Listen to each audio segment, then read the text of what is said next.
press conference by the academics. 1. The interim and progress report by SIT to the visitor to AAU EKPOMA and the general public is full of misinformation and propaganda and should be investigated to determine the true state of the crisis in the university. 2.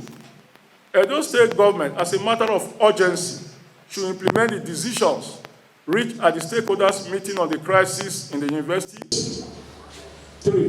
Without delay, the problem of selecting payment of salaries of staff in the university should be resolved with payment of all outstanding salaries to staff of the university.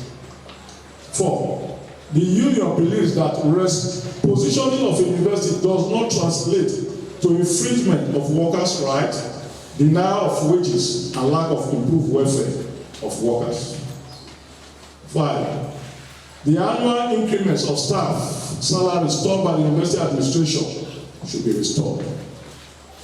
6. We employ the visitor to the university and governor of Edo State as a matter of urgency to constitute a governing council for the university to enable the university function properly.